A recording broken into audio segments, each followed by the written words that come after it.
Muy buenos días a todos y a todas.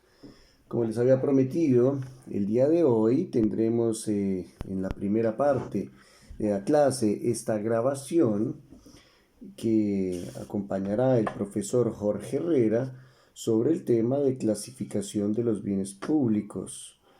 Teniendo en cuenta que el martes pasado ustedes tuvieron la clase con el profesor Julián Pimiento, y teniendo en cuenta que ustedes tuvieron que haber ya leído el artículo que les había dejado también del profesor Julián Pimiento para preparar para esta semana.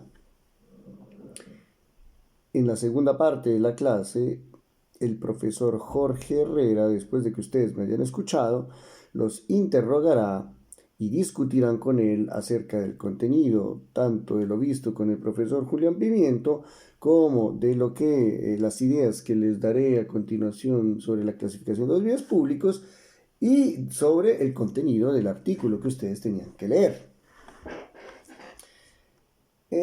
Cuando uno habla de la clasificación entre bienes privados y públicos, bienes de propiedad privada, bienes de propiedad pública, como ya lo mencionamos la clase pasada, esta clasificación está fundada en un criterio jurídico, no físico. Aquí un bien se considera privado o público dependiendo de la calificación que le dé el ordenamiento jurídico a un determinado bien en una determinada situación.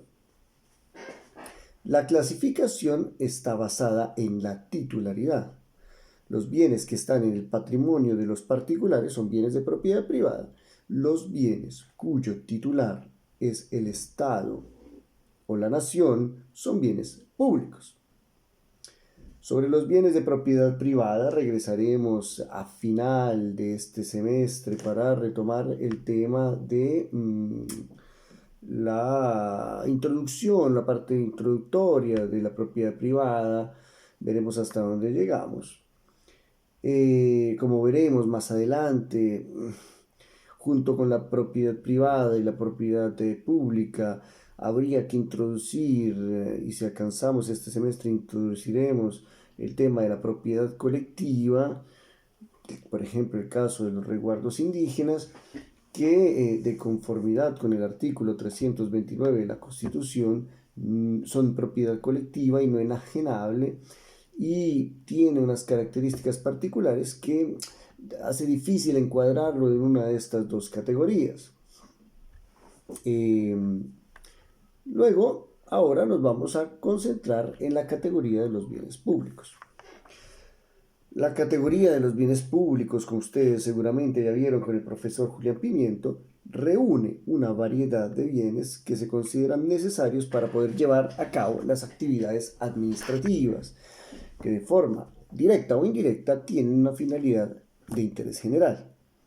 Por la jurisprudencia constitucional ha sido definida, por ejemplo, como el conjunto de bienes que la administración afecta al uso directo de la comunidad o que utiliza para servir a la sociedad. Ahora bien, ya desde el derecho romano, como seguramente ustedes vieron en su cátedra de derecho romano, encontramos esta clasificación entre cosas públicas y cosas privadas. Y entre las cosas públicas encontramos en el derecho romano las denominadas res in uso público o cosas destinadas al uso público, y la res in patrimonio populi o cosas propiedad del Estado. Y si vamos a mirar el Código Civil colombiano, encontramos en los artículos 674 y siguientes algunas normas que regulan los denominados bienes de la Unión. Como ustedes ya a estas alturas deben saber, bienes de la Unión, porque para la época de expedición del Código Civil colombiano, Colombia estaba organizada como un Estado federal. En estos artículos 674 y siguientes del Código Civil, el codificador chileno, que como ustedes saben, de allí proviene nuestro propio Código Civil, adoptó una clasificación que se considera tradicional, una clasificación binaria o bipartición de bienes públicos. De conformidad con el artículo 674, se llaman bienes de la Unión aquellos cuyo dominio pertenece a la República, y luego hace la subdivisión. En primer lugar, hace referencia a ciertos bienes cuyo uso pertenece a todos los habitantes de un territorio, a los cuales denomina bienes de uso público, bienes públicos del territorio, y allí trae como ejemplos las calles, las plazas, los puentes, los caminos. Y la segunda división hace referencia a los bienes cuyo uso no pertenece generalmente a los habitantes, que denomina bienes fiscales. Como se puede observar, el criterio de esta subdivisión de los bienes públicos entre bienes de uso público y bienes fiscales es el uso que se le dé a los bienes. Un uso que pertenece a todos los habitantes o un uso que no pertenece a los habitantes. Pero más allá de esa clasificación, en el Código Civil no existe un régimen jurídico claro aplicable a cada tipo de dominio público que el mismo código identifica. Sin embargo, esta clasificación ha sido fundamental en los desarrollos jurisprudenciales y doctrinales. Si bien, como ustedes ya comenzaron a ver con el profesor Julián Pimiento, esa clasificación binaria entre bienes de uso público y bienes fiscales se queda corta, tiene sus problemas sistemáticos, no logra abarcar todas las hipótesis actuales de bienes públicos. Para algunos autores, la diferencia entre bien de uso público y bien fiscal radicaría en que sobre los bienes de uso público no existiría una verdadera propiedad, sino que se trataría de un dominio sui generis o del denominado dominio eminente. Es decir, que sobre esos bienes de uso público el Estado no sería dueño, no sería propietario, sino que ejercería su soberanía sobre los mismos. Así, por ejemplo, la Corte Constitucional en algunas sentencias ha adoptado este criterio. En esta medida, lo que ejercería el Estado sobre estos bienes de uso público sería una potestad administrativa, unos poderes de supervigilancia, de control, que estarían en cabeza de distintas entidades de derecho público. En esta medida, en principio, los bienes de uso público serían imprescriptibles, inenajenables e inembargables. Perdón. ¿Qué pasa con esta idea? En esta justificación esta perspectiva de que no existiría verdadero dominio, realmente lo que hace es confundir dos planos que en principio, al menos para la relevancia del derecho de bienes, deberían mantenerse bien diferenciados.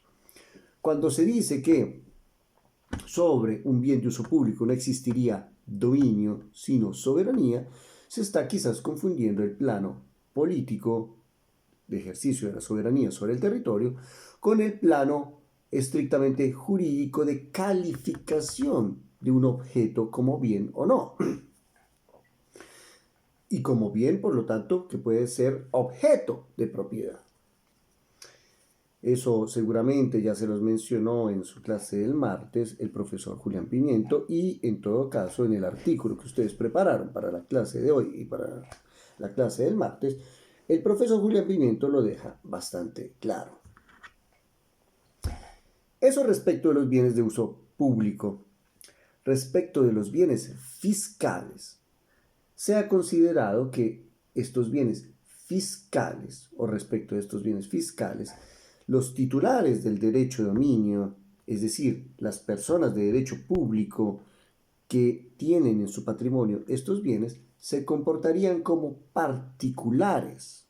Y aquí viene una gran confusión, o al menos una gran imprecisión. Respecto de estos bienes fiscales, las entidades o personas de derecho público tendrían una propiedad similar a la de los particulares. Y por eso, por ejemplo, podrían enajenar esos bienes bajo ciertas condiciones y bajo ciertas condiciones también podrían ser embargados esos bienes públicos. Algunos autores, incluso usando una terminología que introduce todavía más confusión, denominan los bienes fiscales como bienes del dominio privado del Estado. Porque, como acabo de decir, respecto a estos bienes, las entidades públicas se comportarían como particulares. Mientras que respecto de los bienes de uso público se habla por parte de la doctrina de bienes del dominio público.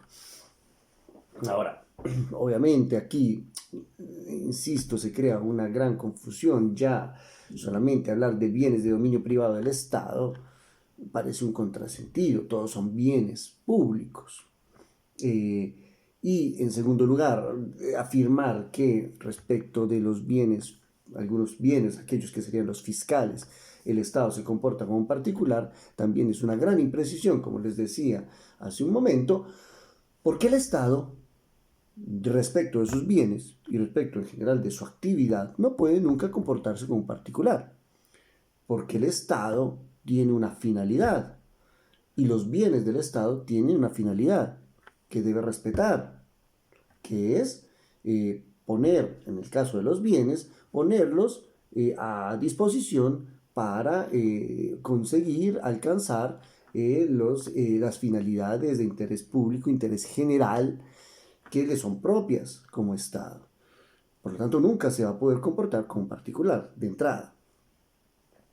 Pero más allá de esta clasificación, la verdad es que, como ustedes seguramente ya analizaron o analizarán en una próxima clase que les volverá a dar el profesor Julián Pimiento, que está por definir, más allá de esta clasificación, les decía, no resulta tan claro, tan cristalino, que todo encuadre dentro de esta clasificación binaria, bienes fiscales, bienes de uso público. Sobre todo porque a partir de la Constitución de 1991 existen una serie de bienes que son bienes públicos, pero que difícilmente se pueden encuadrar en estas dos categorías o en una de estas dos categorías. Piensen, por ejemplo, el patrimonio arqueológico, patrimonio cultural, bienes de interés cultural, espectro electromagnético, espacio público, órbita geoestacionaria. Solamente en estos cuatro casos queda difícil definir si es un bien de uso público, al menos partiendo del criterio que establece el Código Civil del uso para todos los habitantes, o si se trata de bienes fiscales. Sobre algunos, de hecho, sobre todos estos bienes y afectaciones, que más adelante tenemos la diferencia, que seguramente ya le mencionó el profesor Julián Pimiento, patrimonio arqueológico, espectro electromagnético, espacio público y órbita geoestacionaria, volveremos para revisar la disciplina especial de cada uno de ellos, o las características en cuanto a bienes públicos o afectaciones públicas. Si se observa detenidamente, por ejemplo, no se puede afirmar que el patrimonio arqueológico sea un bien fiscal. ¿Por qué no se puede afirmar que sea un bien fiscal? Porque el patrimonio arqueológico no se puede enajenar. Cuando veamos el régimen específico del patrimonio, el régimen constitucional, luego desarrollado en la ley del patrimonio arqueológico, el patrimonio arqueológico es inalienable, una inalienabilidad absoluta. Pero tampoco encuadra perfectamente el patrimonio arqueológico en la definición de bien de uso público, porque en realidad el patrimonio arqueológico, salvo que uno estire al máximo la definición de bien de uso público, el patrimonio arqueológico el uso del patrimonio arqueológico no necesariamente pertenece a todos los habitantes. Lo mismo se puede decir, y quizás aún más complicado, como veremos más adelante, respecto del espectro electromagnético. ¿El espectro electromagnético se puede enajenar? ¿O qué es lo que se hace respecto del espectro electromagnético? Se concede una licencia, se permite su uso a particulares con ciertas condiciones que veremos en su momento. Entonces, no puede ser considerado un bien fiscal, aunque algunas sentencias de la Corte Constitucional, y no solamente, le ha dotado de esa naturaleza. pero tampoco es un bien de uso público, porque el espectro, como veremos, además de tratarse de un recurso ilimitado, no está a disposición, o su uso no está a disposición o no pertenece a todos los habitantes, no necesariamente, como veremos. Pero es que además, si uno se pone a pensar en otro tipo de bienes públicos, quizás más tradicionales, como las minas, su encuadramiento en esta bipartición, bienes de uso público, bienes fiscales, también puede resultar un poco complicado. Eh, las minas son considerados bienes públicos porque, salvo derechos adquiridos, se afirma que el subsuelo y en realidad los materiales, recursos que se encuentran en el subsuelo, pertenecen al Estado, no a los particulares. Como digo, excepcionalmente, cuando, por ejemplo, se reconocía todavía la propiedad privada de las minas, pues se respetan los derechos adquiridos y las minas privadas siguen siendo privadas. Pero en general, y como veremos más adelante, a partir del año 1968, se declararon todas las minas como de propiedad pública. Entonces las minas son bienes públicos y por lo tanto, respecto de las minas, solo se permite la exploración y la explotación por parte de los particulares mediante un sistema de concesión. Pero esto quiere decir que la mina no es un bien de uso público porque su uso no corresponde a todos los habitantes, pero tampoco es un bien fiscal y tanto menos un bien fiscal adjudicable, porque esto implicaría que la titularidad de la mina pase a manos de los particulares. Y evidentemente las minas, insisto, son siempre de propiedad pública. Cosa diferente son los minerales, una vez que se extraen, se desprenden de la mina en donde se encuentran, allí sí pueden pasar a ser de propiedad privada en virtud del contrato, como decía, de concesión para la exploración y explotación de los recursos naturales no renovables por parte de los particulares. Por lo tanto, si ustedes ven, hay cierta dificultad para encuadrar los bienes públicos, o al menos todos los bienes públicos, dentro de esta clasificación. Ahora, seguramente no sé hasta dónde habrán llegado con el profesor Julián Pimiento, pero ya, digamos, en la clase introductoria que les dio, seguramente les mencionó el hecho de que en la actualidad tenemos una variedad de regímenes especiales de distintos tipos de propiedad pública que encuentran a veces como común denominador y como eje central el que él denomina el tríptico de protección: inalienabilidad, imprescriptibilidad e inembargabilidad.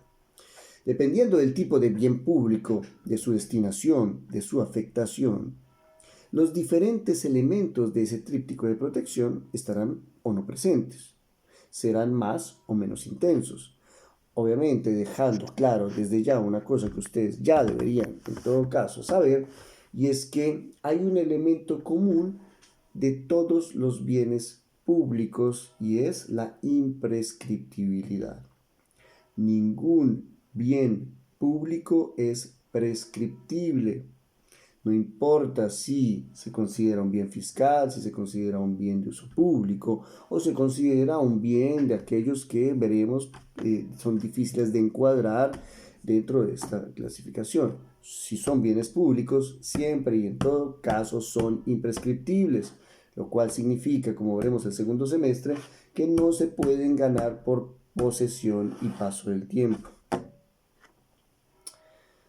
Pasemos ahora, en todo caso, como les decía, esta clasificación de los bienes públicos sigue siendo utilizada en la jurisprudencia del Consejo de Estado, en la jurisprudencia de la Corte Constitucional, sobre todo. Por lo tanto, veamos un poco cómo se han reconocido, se han tratado tradicionalmente estas subcategorías de bienes públicos. Comencemos por los bienes fiscales.